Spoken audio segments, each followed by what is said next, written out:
Hello, hello. Janakalyan দপ্তর থেকে phone করেছি, আমাদের কিছু তথ্য জানবার ছিল। হ্যাঁ বলুন।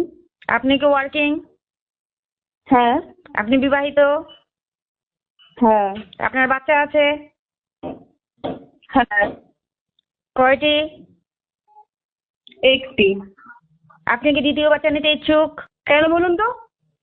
সরকারের তরফ থেকে উন্নয়নের স্বার্থে একটি নতুন প্রকল্প গ্রহণ করা হয়েছে, দুয়ারে বাচ্চা। সেটা জানাবার জন্যই এই ফোন করেছি। হ্যালো, মানে কাজ না আপনাদের কোনো? শুনুন, আমাদের দায়িত্ব আপনাদেরকে জানানো। আমরা জানাচ্ছি, শুনুন। রাজা করে গল্পগুলো বন্ধ করুন, ঠিক আছে? শুনুন, যারা আপনার মতো ব্যস্ততার কারণে বাচ্চা চাইছেন কিন্তু বাচ্চা নিতে পারছেন না, তাদের জন্যই এই প্রকল্প নিয়ে আসা হয়েছে উন্নয়নের স্বার্থে। আমরা বাচ্চা নিতে চাইছি, কাজ নেই না? শুনুন, আমাদের দায়িত্ব আপনাদেরকে জানানো, আমি জানিয়ে দিচ্ছি।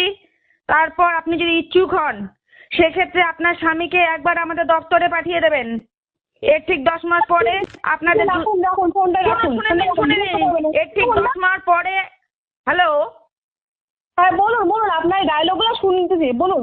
শুনুন, আপনার স্বামীকে একদিন সময় করে আমাদের দপ্তরে পাঠিয়ে দেবেন। এর ঠিক 10 মাস পর আপনার দুয়ারে বাচ্চা ডেলিভারি আপনি পেয়ে যাবেন।